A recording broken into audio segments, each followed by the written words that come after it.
Et donc on va pouvoir passer au chapitre 2. La mare des larmes.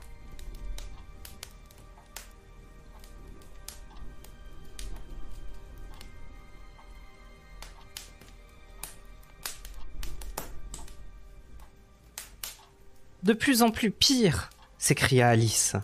Si grande était sa surprise que sur l'instant elle en oublia tout à fait de parler correctement. Voici maintenant que je m'allonge comme le plus grand télescope du monde.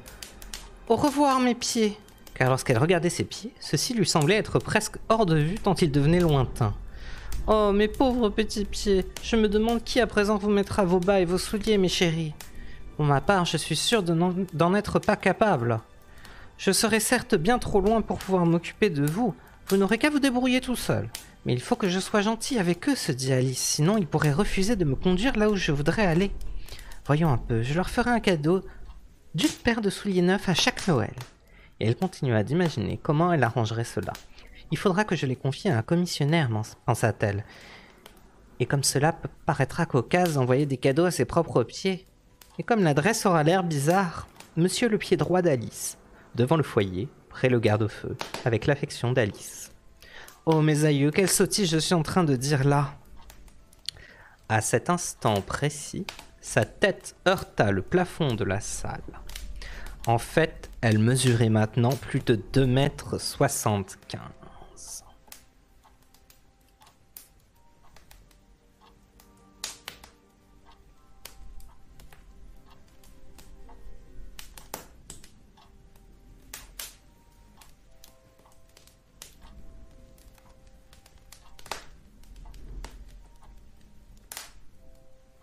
Elle rentre même pas dans l'écran.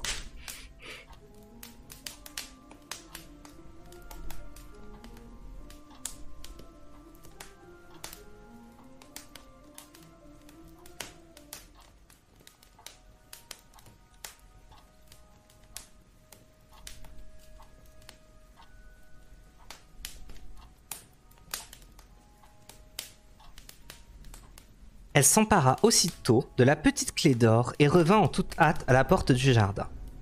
Pauvre Alice, tout ce qu'elle put faire, ce fut de se coucher sur le flanc pour regarder d'un œil le jardin, mais passer de l'autre côté était plus que jamais impossible. Elle s'assit et se remit à pleurer.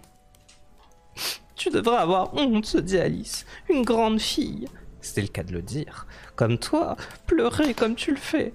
Arrête-toi tout de suite, je te l'ordonne. » Mais elle n'en continua pas moins de répandre des hectolitres de larmes, au point qu'il y eut bientôt autour d'elle une vaste mare profonde d'environ 10 cm et qui s'étendait jusqu'au milieu de la salle. Au bout d'un certain temps, elle entendit au loin un bruit de petits pas précipités et elle se hâta de se sécher les yeux pour voir qui arrivait. C'était une fois de plus le lapin blanc, splendidement vêtu. Il tenait d'une main une paire de gants de chevreau blanc et de l'autre un grand éventail. Il semblait être fort pressé et allongeait le pas en marmonnant « Oh, la duchesse, oh, ne va-t-elle pas être furieuse si je la fais attendre ?» Alice éprouva un tel désespoir qu'elle était prête à faire appel à l'aide du premier venu. Aussi, lorsque le lapin arriva près d'elle, commença-t-elle de dire timidement et à voix basse « Pardon, monsieur ?» Le lapin eut un violent sursaut, laissa tomber les gants de chevreau blanc et l'éventail, puis détala ventre à terre dans les ténèbres. Alice ramassa l'éventail et les gants, et comme il faisait très chaud dans la salle, elle se mit à s'éventer sans arrêt tout en continuant de parler. « Vraiment, vraiment, comme tout est bizarre aujourd'hui. Alors qu'hier les choses se passaient si normalement, est-ce que par hasard on m'aurait changé au cours de la nuit? Réfléchissons, étais-je identique à moi lorsque je me suis levée ce matin? Je crois bien me rappeler m'être sentie un peu différente de l'Alice d'hier.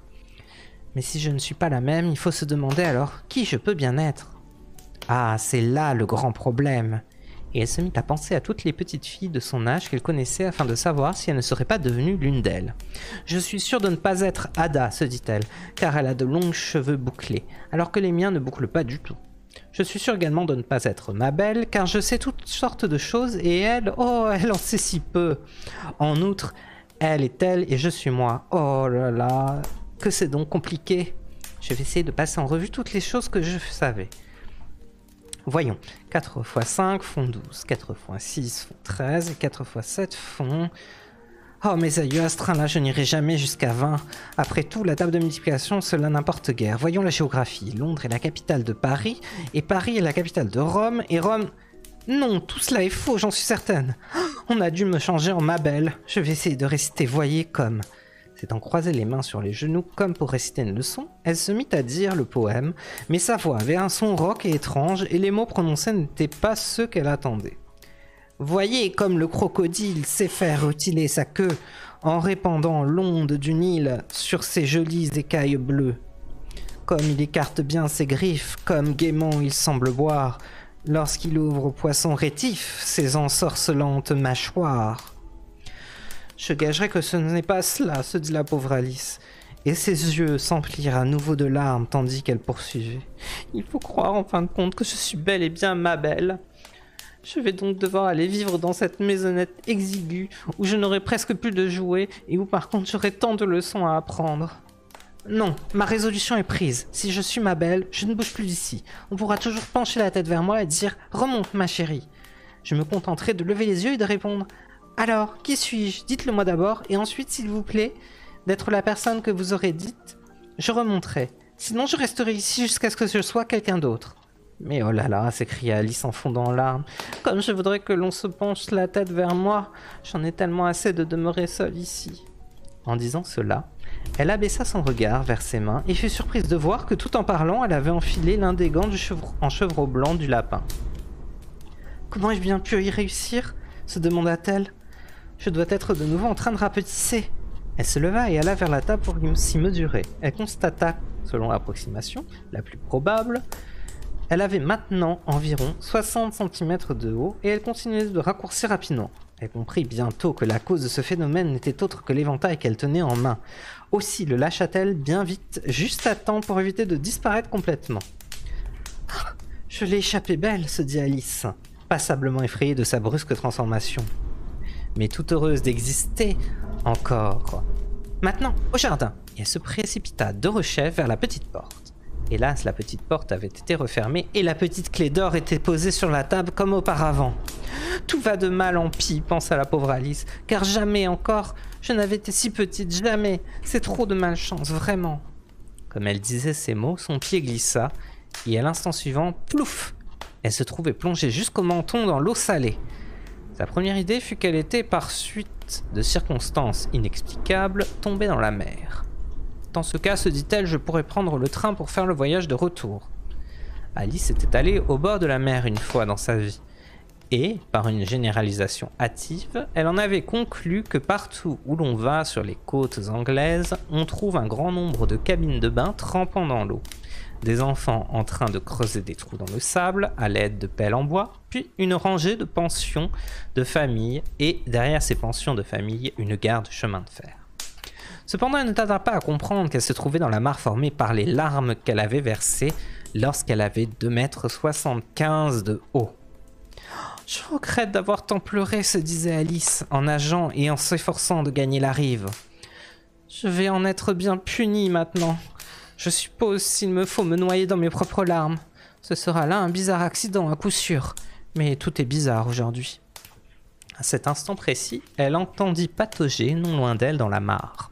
Elle se mit à nager pour voir de quoi il s'agissait, dans la direction d'où venait le bruit. D'abord, elle pensa que cela pouvait être un morse ou un hippopotame, mais se souvenant qu'elle était à présent toute petite, elle comprit bientôt que ce n'était qu'une souris qui avait glissé dans la mare tout comme elle. Pourrait-il être de quelques utilités maintenant, se demanda Alice, de parler à cette souris? Tout est si extravagant dans ce souterrain qu'il n'est pas du tout improbable que les souris y aient le don de la parole. En tout cas, on peut toujours essayer de savoir si elles l'ont. « Oh, souris !» articula-t-elle. « Connais-tu un moyen de sortir de cette mare? J'en ai assez de nager en cette onde, oh souris !» Alice estimait que c'était en tels termes qu'il convenait de parler à une souris. Jamais encore elle ne s'était exprimée de la sorte, mais elle se rappelait avoir vu dans la grammaire latine de son frère une souris, d'une souris à une souris aux souris. La souris la regarda avec curiosité. Alice crut même la voir cligner l'un de ses petits yeux, mais ne répondit rien. Peut-être ne comprend-elle pas l'anglais, pensa Alice. C'est sans doute une souris française venue ici avec Guillaume le Conquérant. Malgré tout son savoir historique, Alice n'avait pas une très claire idée de la chronologie des événements. Elle reprit donc « Où est ma chatte ?» C'était la première phrase de son manuel de français. La souris bondit soudain hors de l'eau, et il sembla que tout son corps frissonnait d'épouvante. « Oh, je te demande pardon !» s'écria aussitôt Alice, craignant d'avoir froissé la petite bête.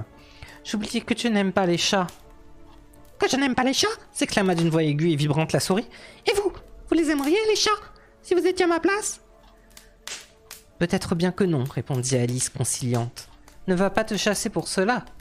Pourtant, je voudrais bien pouvoir te montrer notre chatte Dina. Je crois que tu te mettrais à raffoler des chats si seulement tu la voyais une fois. Elle est si pacifique, poursuivit à mi-voix, tout en nageant paresseusement dans la mare, Alice. Elle ronronne si gentiment au coin du feu tandis qu'elle se lèche les pattes et se lave la figure. Et c'est si doux de la dorloter. Et puis elle est sans rival pour ce qui est d'attraper les souris. Oh, « Je te demande pardon !» s'écria de rechef Alice. Car cette fois-ci la souris avait le poil tout hérissé et la petite fille était sûre de l'avoir gravement offensée. « Nous ne parlons plus de Dina, puisque cela te déplaît. »« Nous n'en parlerons plus, vraiment !» s'écria la souris, qui tremblait de la tête à la queue. « Comme si moi j'allais aborder un pareil sujet.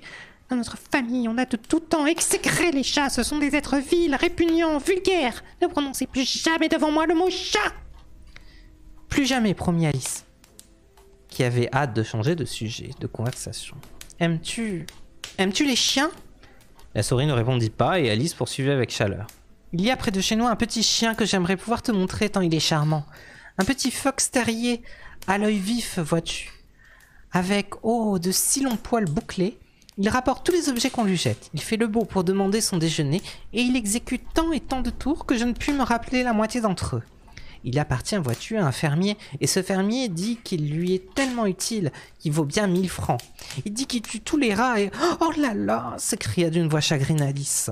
J'ai bien peur de l'avoir de nouveau offensée, car la souris s'éloignait d'elle en nageant avec énergie du désespoir et en soulevant sur son passage une gerbe d'eau. Alice l'appela donc d'une voix doucereuse. « Reviens, je t'en prie, petite souris chérie, et nous ne parlerons ni de chat ni de chien puisque tu ne les aimes pas. » Quand la souris entendit cela, elle fit demi-tour et revint lentement à la nage vers Alice. Son visage était tout pâle. De colère, pensa la petite fille. Et l'animal dit en tremblant et à voix basse. « Regagnons le rivage, là je vous raconterai mon histoire. Vous comprendrez alors pourquoi je déteste les chiens et les chats. » Il était grand temps de partir, car la mare se trouvait à présent fort encombrée d'animaux divers qui étaient tombés dedans. Il y avait un canard et un dodo, un lori et un aiglon, et nombre d'autres créatures bizarres. Alice se mit alors en tête et toute la troupe regagna à la nage la terre ferme. Fin du chapitre 2.